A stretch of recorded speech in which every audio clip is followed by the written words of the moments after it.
Bismillahi wa bihamdihi. Assalamualaikum warahmatullahi wabarakatuh. Yang terhormat para dosen penguji LPTK UIN Mataram dan yang terhormat para pemirsa dimanapun berada. Perkenalkan, nama saya Ahmad Tontowi Jauhari. Saya guru PAI di SMA Negeri 4 Mataram. Saya mengajar di kelas 10 dan kelas 11. NIM PPG 250 11111 699. Pada pagi hari ini saya ingin mengambil video pembelajaran di kelas 10 dengan tema menghindari sifat-sifat tercela, berpoya-poya, riya, sum'ah, hasad, dan takabur. Baiklah pemirsa, ikuti terus video ini dengan lengkap. Jangan lupa like, comment, and subscribe supaya jangan tertinggal video-video yang bermanfaat. Selamat menyaksikan. Waalaikumsalam warahmatullahi wabarakatuh. Selamat pagi, sehat semua anak-anak? Hari ini kita akan belajar tentang pendidikan agama Islam. Baiklah, sebelum kita belajar, kita akan coba untuk mengabsensi kehadiran anak-anakku yang ada di kelas 10 DKPA. Yang saya sebutkan namanya, tolong angkat suaranya, bilang hadir. Ahmad Ananda Suhairi? Gak masuk? Al-Parizi? Alipia Ardia? Arisa Astagina? Baik Febriana? Depi? Dewi Rahmayanti? Ida Ilmayana? Indriana? Kumala Dewi? Nurhayati? Ulpiana? Jadi di sini ada beberapa yang tidak masuk dan tanpa keterangan. Jadi saya harapkan kemudian teman-teman yang tidak masuk di pertemuan-pertemuan selanjutnya, harap teman-teman tersebut dikabari, ya. Baiklah teman-teman yang berbahagia, pada kesempatan kali ini sebelum kita belajar, kita mulai dulu untuk berdoa. Silahkan pimpin doanya. Kalau kita mendapat ini, sebaiknya kita berdoa mulai. Bismillahirrahmanirrahim.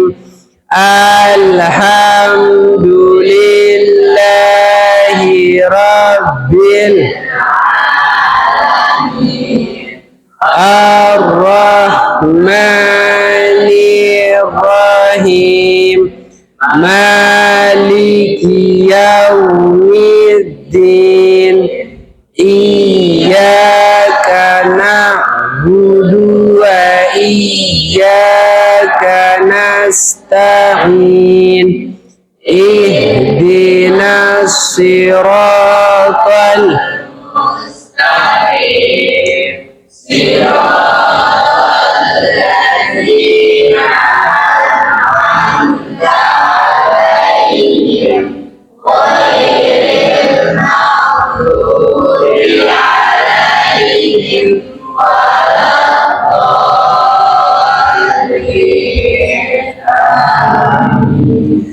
Semoga dengan pembacaan doa yang kita lakukan sebelum pembelajaran ini mendapatkan apa yang kita akan pelajari menjadi amal ibadah kita. Amin ya rabbal alamin. Baiklah, sebelum kita akan masuk ke dalam pembahasan bab 3, kita ingin sedikit untuk merekognisi pembelajaran masa-masa yang telah kita lalui. Di bab pertama kita sudah membahas pembahasan yang berkaitan tentang berlomba-lomba dalam kebaikan. Kemudian di bab 2 kita sudah membahas tentang syu'abul iman. Sekarang kemudian kita akan masuk ke dalam bab 3, bab yang membahas tentang sifat-sifat tercela. Judul babnya adalah menjalani hidup penuh manfaat dengan menghindari berpoya-poya, riya, sum'ah, takabur, dan hasad. Kelima daripada sifat tercela ini kita akan jelaskan secara runtun. Kemudian kita akan berikan kesempatan teman-teman untuk menjelaskan definisinya, dalil-dalilnya, manfaatnya, dan contoh-contohnya. Bagi teman-teman yang menjawab dan berargumentasi setelah penjelasan Pak Guru, maka saya akan berikan nilai plus dalam pembelajaran ini. Baiklah, kemudian untuk menyingkat waktu, mari kita langsung masuk ke dalam materi yang sudah ada. Dilihat, ini merupakan salah satu sarana prasarana dalam kita pembelajar, yaitu kita menggunakan proyektor. Di sini, next, kita akan belajar tentang apa yang menjadi tujuan kita. Yang pertama, berpoya-poya. Kemudian yang kedua, riya dan sum'ah. Yang keempat, takabur. Dan yang kelima itu hasad. Next. Terus. Nah, kalau kita kemudian berkaca dari gambar-gambar yang ada di sini merupakan seorang wanita yang berpose di depan layar kaca sambil dia memegang handphone mengambil foto. Kira-kira ini termasuk sifat apa? Riya. Dia itu memamerkan amalannya supaya ingin dilihat dan dipuji oleh orang lain. Yang ini apa ilustrasi gambarnya nih? Berpoya-poya. Ini seorang wanita sedang menghambur-hamburkan Kalau ini seorang wanita sedang berbelanja, masuk ke dalam ranah berpoya-poya. Sama dengan yang ini dan yang itu. Next, silahkan. Nah, kemudian di sini sebelum kita lanjut ke dalam pembahasan definisi, ada sebuah kisah yang diriwayatkan oleh sahabat Abdullah bin Amr. Jadi dulu, Nabi Muhammad Shallallahu Alaihi Wasallam itu pernah suatu ketika duduk-duduk bersama para sahabatnya di masjid. Maka kemudian baginda Nabi mengatakan, wahai para sahabatku, akan datang di tengah-tengah kita seorang sahabat yang kelak akan menjadi calon penghuni surga. Maka kemudian ada seorang laki-laki dari kaum Ansor datang, ngambil air wudhu, sholat di masjid, sholat sunnah, kemudian pergi. Maka di hari selanjutnya, Nabi Muhammad kemudian berkata seperti perkataan kemarin. Nabi Muhammad mengatakan akan datang di tengah-tengah kita seorang pemuda, laki-laki dari Ansor yang dimana dia merupakan ahli surga. Maka datang orang yang kemarin, wudhu, sholat sunnah, pergi. Di hari ketiga pun demikian. Nabi mengatakan akan datang di tengah-tengah kita seorang pemuda dari penduduk ahli surga. Maka datang orang yang kemarin wudhu, sholat, kemudian pulang. Penasaran kemudian ada seorang sahabat namanya Abdullah bin Amr. Sahabat ini penasaran kemudian apa sih amalan yang dilakukan oleh orang ini sehingga Nabi memberikan mandat jaminan bahwasanya dia termasuk penduduk ahli surga. Maka kemudian Abdullah bin Amr ini nginep di rumah pemuda tersebut. Sehari dia nginep, dia tidak menemukan apapun amalan istimewa. Hari kedua begitu juga, sampai hari ketiga Abdullah bin Amr ini nginep, maka dia tidak menemukan apapun. Sehingga ketika dia mau pulang, dia berterus terang kepada pemuda ini, wahai pemuda, sesungguhnya saya itu penasaran sebenarnya sama kamu. Apa sih amalan rahasiamu yang menyebabkan kamu itu diberikan ganjaran oleh baginda Nabi menjadi penduduk surga? Maka kemudian orang tersebut mengatakan, wahai sahabat Abdullah bin Amr, sesungguhnya saya itu tidak memiliki amalan istimewa apapun. Saya itu tidak banyak puasanya. Saya itu tidak banyak sholatnya. Saya puasa, sholat seperti kebanyakan para sahabat pada umumnya. Tetapi kemudian kata orang tersebut, pemuda tersebut, dia mengatakan, ada satu amalan yang saya lakukan. Yang dimana sebelum saya tidur, maka saya itu memaafkan semua orang yang menyakiti saya. Saya sebelum saya tidur, maka saya itu menghapus rasa sombong dalam diri saya, menghapus iri dengki dalam diri saya, menghapus sikap riya, sum'ah, dan penyakit-penyakit tercela yang lain. Sehingga tidaklah kemudian saya tidur dalam keadaan sudah tidak memiliki sifat tercela dalam diri saya. Paham ya? Ternyata amalan itulah kemudian yang membuat sahabat itu menjadi ahli surga. Paham kira-kira teman-teman? Silakan next kemudian. Nah, berpoya-poya. Di sini berpoya-poya di dalam Al-Qur'an ada katanya itu adalah israf, ada namanya tabzir. Kata israf sendiri itu diulang 23 kali dalam Al-Qur'an. Sedangkan israf itu pengulangannya sebanyak 3 kali. Next. Nah, israf artinya berlebih-lebihan dalam sesuatu yang dilarang, termasuk dalam beribadah. Sebab Islam perlu keseimbangan dunia dan akhirat. Next. Sedangkan tabdir itu berlebih-lebihan, tergolong perilaku yang tercela atau akhlakul mazmumah. Kemudian next. Nah, di sini dalil daripada berpoya-poya itu Allah mengatakan dalam Al-Qur'an, wa atizal qurba haqqahu wal miskina wa ibnas sabil wa la tubadzir tabdzira innal mubadzirina kanu ikhwana syayatin wa kana syaitanu lirabbih kafura. Allah mengatakan dalam Al-Quran, dan berikanlah haknya kepada kerabat dekat, juga kepada orang miskin dan orang-orang yang dalam perjalanan, dan janganlah kamu menghambur-hamburkan hartamu secara boros. Sesungguhnya orang yang pemboros itu adalah saudara setan, dan setan itu merupakan makhluk Allah yang sangat ingkar kepada Tuhan. Kemudian next. Di sini dalil larangan israf, di mana Allah Subhanahu wa taala berfirman dalam surah Al-Furqan ayat 25 ayat 67. Silahkan mungkin bisa dibacakan. Bisa dibacakan, ya maju. Nih. Ya, silakan bacakan serta artinya. Bismillahirrahmanirrahim. Walladzina idza anfaqu lam yusrifu wa lam yaqturu wa kana baina dzalika qawama. Dan termasuk hamba-hamba Tuhan yang Maha Pengasih, orang-orang yang apabila menginfakkan harta, mereka tidak berlebihan dan tidak pula kikir di antara keduanya secara wajar. Quran surah Al-Furqan surah ke-25 ayat 67. Oke, terima kasih. Berikan aplaus untuk temannya yang sudah maju. Tadi kita sudah mendengarkan dalil daripada israf atau berpoya-poya. Next. Nah, di sini kita bisa lihat contoh sifat berpoya-poya. Dalam hal makan minum, berpoya-poya. Kita kan paling banyak itu kita makan, sekali makan itu taruhlah 2 piring, betul ya? 2 piring itu pun perut kita itu kayak orang hamil 7 bulan.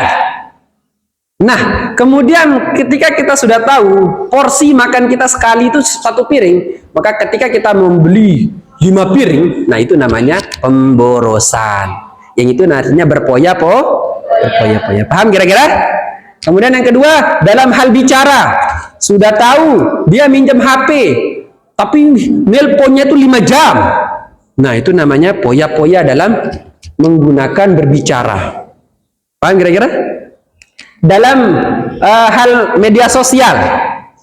Media sosial itu scroll TikTok, scroll Facebook sehari penuh 24 jam. Sampai matanya itu memerah. Nah, itu namanya berpoya-poya dalam media sosial. Kemudian di sini hal belanja.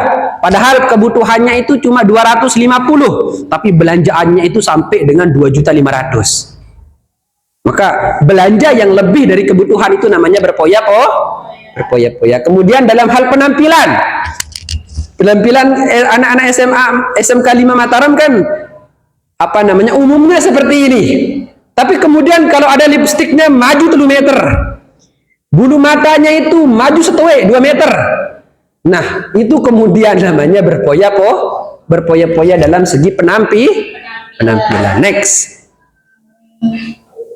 Nah, menghindari hidup berpoya-poya bisa kita lakukan dengan cara dalam hal minum itu kita sedekahkan kelebihan harta kita kepada teman-teman yang kurang mampu. Dalam hal berbicara, kita menggunakan omongan kita itu memang untuk yang perlu-perlu. Dan dalam hal penampilan, kita itu berpenampilan yang sewajarnya saja. Ya, jangan terlalu berlebihan. Kemudian next. Dampak negatif dari perilaku berpoya-poya itu, terlalu sibuk mengurusi dunia, lalai terhadap akhirat. Kemudian menimbulkan sifat iri dengki dan suka pamer. Sebentar-bentar pamer, sebentar-bentar pamer. Punya motor, pamer di WA. Punya mobil, pamer. Punya gigi baru, pamer. Semuanya dipamerkan. Kemudian dapat memicu frustasi. Kalau sudah habis hartanya itu frustasinya luar biasa. Kemudian berpotensi menimbulkan sifat kikir. Apa artinya kikir? Pelit. Kalau sudah pelit itu pasti tidak ada teman. Kemudian next.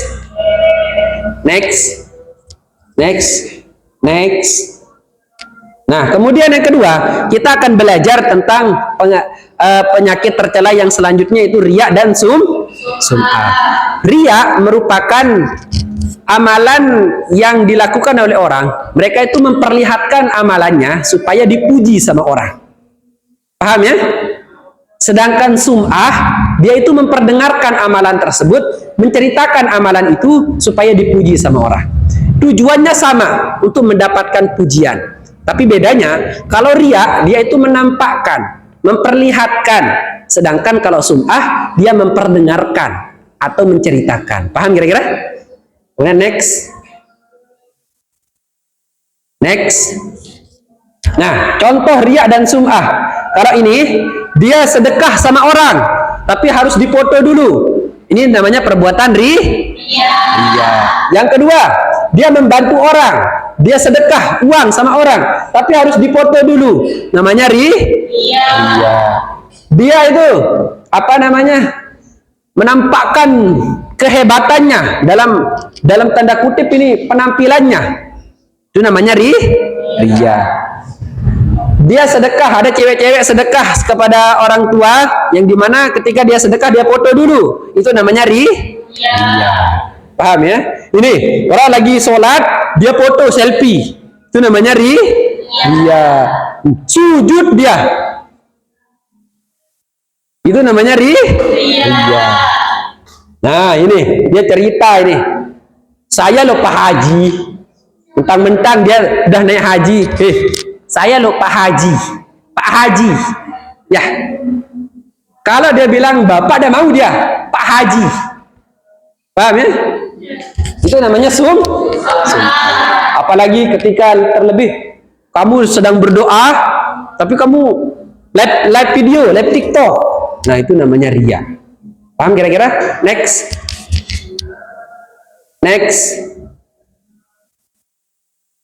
Ini merupakan dalil daripada riya, terdapat dalam Quran surah Al-Baqarah ayat 264. Next. Nah, larangan riya dalam hadis Nabi SAW, pernah baginda itu mengatakan, "Inna akhwafu ma akhafu alaikum asyirkul asgor." Qalu wa ma syirkul asgor ya Rasulullah? Ar-riya. Nabi pernah mengatakan kepada para sahabatnya dalam hadisnya, yang aku takutkan kepada kalian sepeninggalku, kata baginda Nabi, adalah syirik kecil. Para sahabat nanya, apa maksudnya syirik kecil ya Rasulullah? Maka kemudian baginda Nabi mengatakan riya. Kemudian next. Oke, next.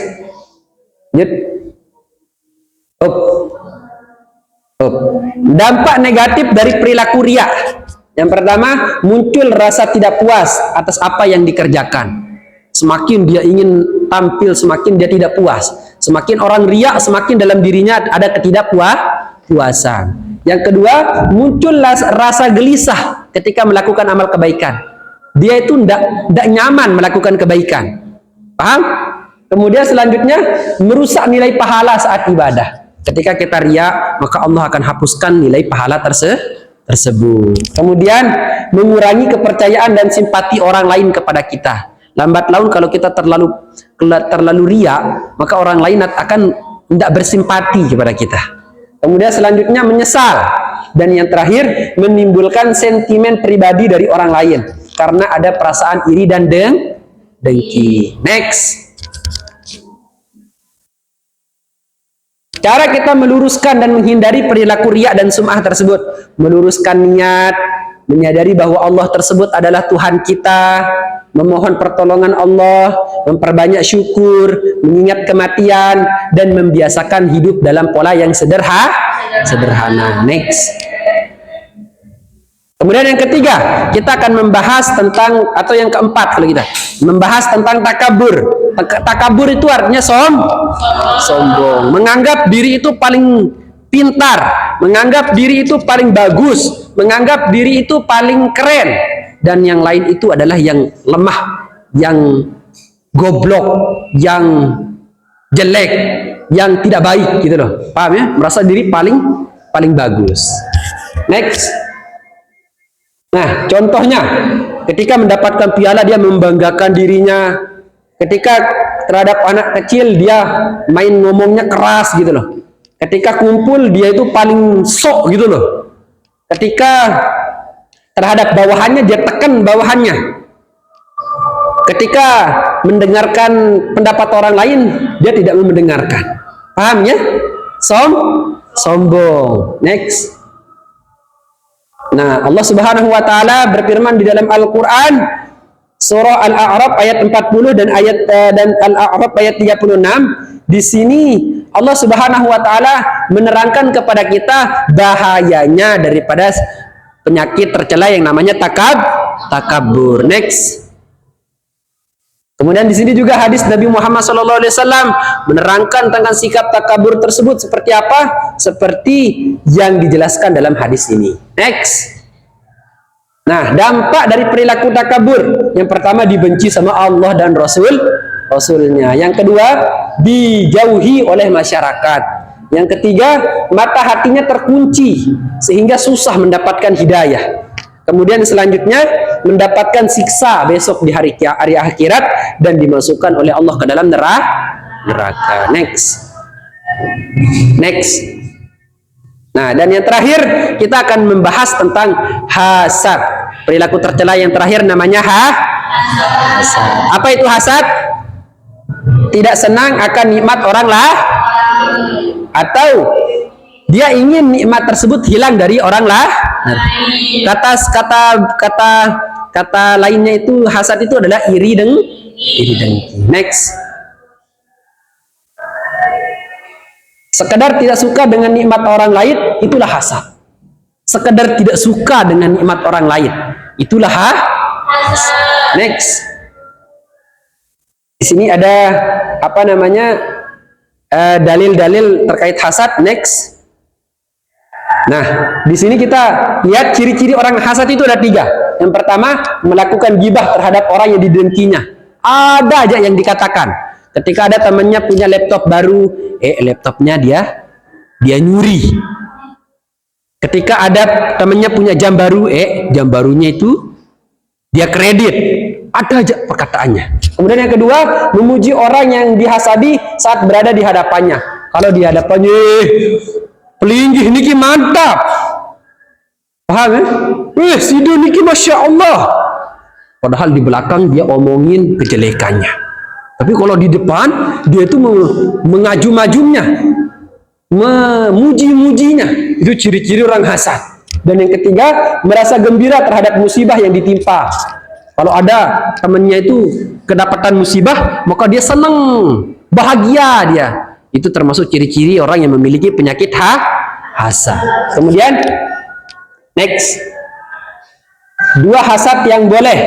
Ada hasad yang diperbolehkan dalam agama. Di mana baginda Nabi mengatakan, la hasada illa fisnataini, rajulun atahu Allahu malan fasallatahu ala halakatihi fil haqq, wa rajulun atahu Allahu al-hikmata fahuwa yakdhi biha wa yu'allimuha. Ada 2 hasad yang diperbolehkan dalam agama. Yang pertama, orang yang diberi harta kekayaan oleh Allah, lalu dia pergunakan harta tersebut untuk yang hak dan kebaikan. Dia sedekahkan hartanya, maka boleh kita iri di sana. Ya Allah, kalau saya kaya, pengen saya seperti dia, gitu loh, paham ya? Dan yang kedua, hasad yang diperbolehkan dalam agama, orang yang Allah berikan hikmah, Allah berikan ilmu kepadanya, dan dia amalkan ilmunya. Paham ya? Maka boleh kita hasad, iri sama orang yang seperti itu. Kemudian next. Nah, dampak negatif dari perilaku hasad. Yang ketiga, menentang takdir Allah. Kemudian yang kedua, hati menjadi susah dan gelisah. Yang ketiga, menghalangi keinginan Allah untuk berdoa. Yang keempat, meremehkan nikmat Allah. Dan yang kelima, merendahkan martabat orang lain. Next. Cara mengatasinya, meyakini Allah itu adil. Yang kedua, memperbanyak rasa syukur. Yang ketiga, menjaga sifat rendah hati atau tawaddu. Yang keempat, senang membantu orang lah. Yang kelima, mempererat tali silaturahmi. Dan yang kelima, mendahului kepentingan Next. Hasad, dengki, membakar kebaikan. Bagaimana maksudnya? Ketika kita memiliki penyakit hasad kepada teman kita, maka amalan-amalan kebaikan kita itu akan lenyap, terbakar oleh hasad kita. Paham ya? Next. Jauhi hasad. Iyyakum wal hasada. Nabi mengatakan, fa innal hasada ya'kulul hasanat kama ta'kulun narul hatab. Nabi memberikan sebuah ilustrasi di mana Nabi mengatakan, jauhilah olehmu sifat hasad atau dengki, karena dengki itu memakan kebaikan seperti api melahap kayu bakar. Paham ya? Next. Nah, itulah kemudian sekelumit penjelasan tentang materi bab 3, sifat-sifat tercela. Yang tadi sifat tercela yang pertama adalah, coba jawab yang kompak apa? Yang kedua? Yang ketiga? Yang keempat? Yang kelima? Nah, sekarang kita akan coba untuk teman-teman siapa yang mau mendatangkan definisi dari berpoya-poya, riya dan sum'ah. Ya, silakan. Silakan hadap sana, hadap kamera. Ya. Silakan. Sebutkan namanya, nama saya. Nama saya Maulida Riani. Ya, teman-teman. Baiklah teman-teman, saya akan memberitahukan tentang definisi hidup berpoya-poya, ria dan sum'ah. Hidup berpoya-poya menghamburkan uang untuk bersenang-senang. Sedangkan ria memperlihatkan kebaikan demi dipuji dan sedangkan sum'ah memperdengarkan kebaikan untuk dipuji. Ya, terima kasih. Baru kita berikan. Kemudian selanjutnya definisi dari takabur dan hasad. Siapa? Ya, silakan. Sebutkan nama lengkapnya dan sebutkan langsung definisi. Ada pesanan ya? Nama saya Joni Salsabila. Baiklah teman-teman, saya akan memberitahukan definisi dari takabur dan hasad.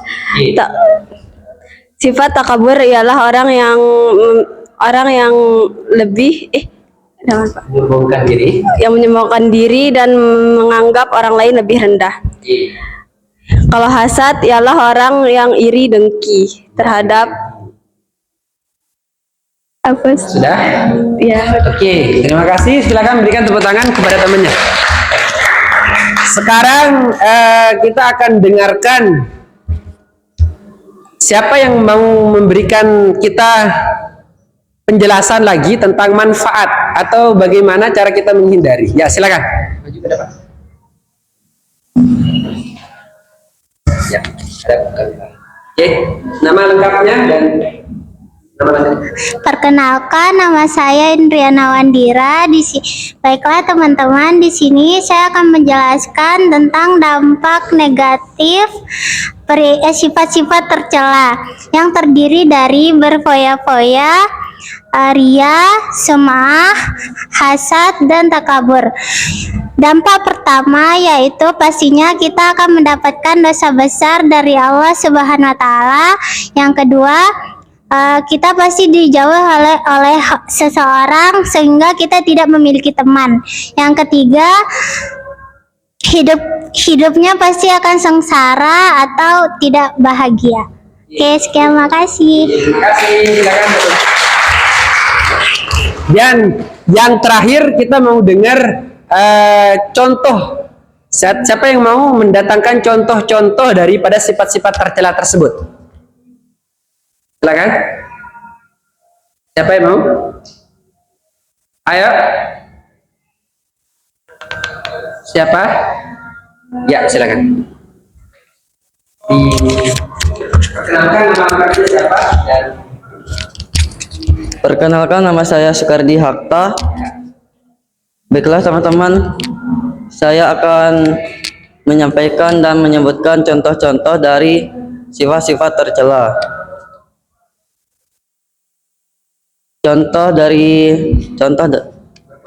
Contoh dari berfoya-foya adalah menghamburkan harta. Contoh dari ria adalah memamerkan amalannya. Kalau sum'ah menceritakan amalannya untuk dipuji. Takabur, sombong dan merendahkan orang lain. Hasad, iri dan dengki kepada orang yang tidak disukai. Terima kasih. Itu saja yang bisa saya sampaikan. Wassalamualaikum warahmatullahi wabarakatuh. Waalaikumsalam warahmatullahi wabarakatuh. Baiklah, terima kasih teman-teman sudah membersamai kita dalam pembelajaran pendidikan agama Islam. Sekarang tugas berikan Pak Guru satu quotes, kata-kata bijak yang berkaitan tentang perilaku tercela. Baik itu dari Al-Quran, hadis, perkataan ulama atau perkataan orang-orang bijak. Siapapun itu, silakan searching di HP-nya dan bacakan Pak Guru sekarang. Contoh misalkan ya, janganlah kamu menjelaskan siapa dirimu kepada orang lain. Karena kenapa? Karena orang yang percaya kamu itu tidak butuh itu. Dan orang yang membencimu itu tidak akan percaya itu. Gitu. Paham ya? Nah, kata-kata yang seperti itu. Kita ambil 2 saja perkataan. Ada yang mau? Ada?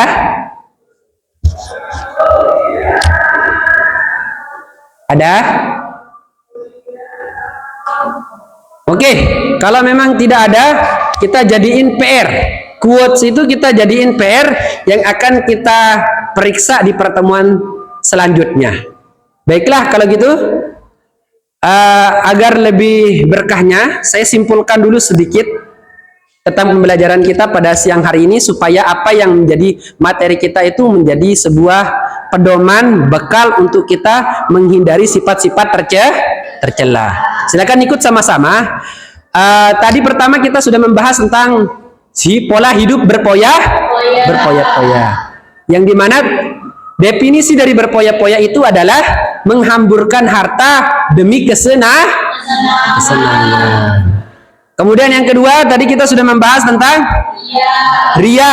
Ria itu artinya menampakkan amalan supaya dipuji Kemudian yang ketiga, kita sudah membahas tentang sum'ah. Sum'ah itu definisinya memperdengarkan amalan supaya dipuji oleh Yang keempat, takabur itu tadi sudah kita bahas, definisinya adalah merendahkan orang lain dan merasa diri paling baik. Dan yang terakhir, hasad atau iri atau dengki, yang dimana definisinya itu adalah senang melihat orang susah melihat orang senang. Baiklah, di pertemuan selanjutnya jangan lupa teman-teman, anak-anakku, supaya mengumpulkan setiap orang buat satu quotes atau kata-kata bijak yang kita akan periksa di pertemuan-pertemuan selanjutnya. Agar lebih berkahnya acara pembelajaran kita pada siang hari ini, mari kita sama-sama menutupnya dengan sama-sama kita baca suratul Fatihah. Dengan niatan kita minta sama Allah supaya Allah berikan kita kekuatan untuk melawan daripada sifat-sifat tercela tersebut. Allah hapuskan dalam diri kita sifat perpoya-poya, riya, sum'ah, takabur dan hasad dalam diri kita. Dan Allah jadikan kita sebagai siswa-siswi yang mendapatkan ilmu yang berkah, barokah, bermanfaat bagi nusa dan bangsa. Ala hadhihi niyyah wa likulli niyatin shalihah bisiril Fatihah.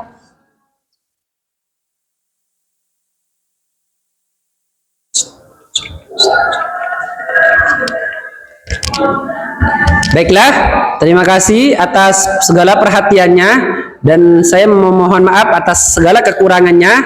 Wabillahi taufik wal hidayah war ridha wal inayah. Assalamualaikum warahmatullahi wabarakatuh. Waalaikumsalam warahmatullahi wabarakatuh.